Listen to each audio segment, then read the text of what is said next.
Buenos días mga amigos, mga amigas. Nosotros aquí en Madrid, España. Ako po ay nandito ngayon sa sentro ng Madrid, España while waiting for a partner from an immigration law firm situated here in Madrid, España. But while waiting for my partner here in Madrid, España, I would like to make a reaction about the investigation conducted by the Senate of the Philippines on the issue of citizenship, no? Tungkol doon kay Mayor Alice Goo. Medyo tingin-tingin tayo dito sapagat baka masagasaan tayo. Nandito ako sa gilid na kalsada eh. Okay, so gusto kong ipahatid ang aking reaction regarding the Senate investigation about the citizenship of Mayor Goo. Doon sa latest investigation, napansin natin na ang mga questions ay nakatutok doon sa detalye ng birth certificate ni Mayor Goo. Sa naunang mga blog articles natin ay pinunan natin yung documentary evidence na ipresenta ng ilan sa mga senador na kung saan personal details ang sentro ng mga katanungan.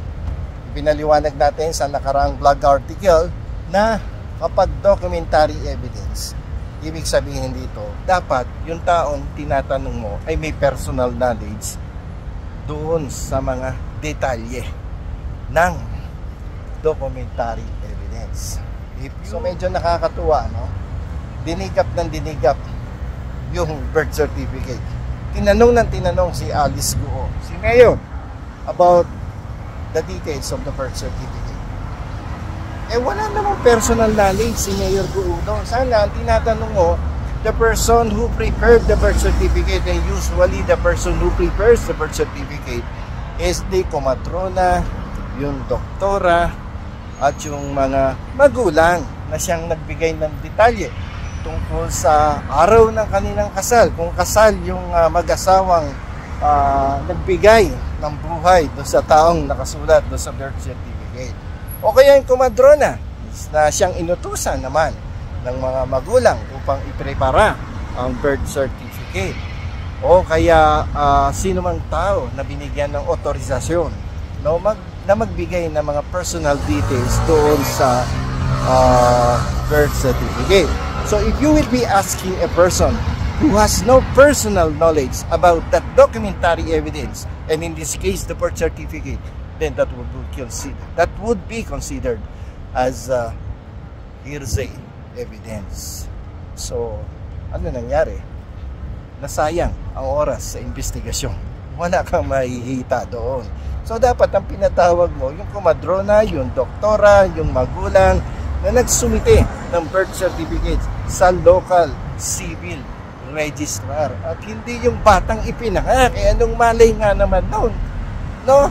Ang ibibigay lang sa yung sagot nun, hindi ko alam, tapos pinagtatawanan ang sagot, hindi ko po alam. Pero legally speaking, may basihan yung sagot ng inaakusahan about her citizenship. So hanggang dito na lamang po. At ito, tatanaw ko na yung aking kausap, no? Naglalakad papunta dito sa aking pinatatayuan. So, yun lamang po mga amigos, mga amigas. Muchos gracias. Ito po muli ang inyong lingkod, si Attorney Rene Bueno.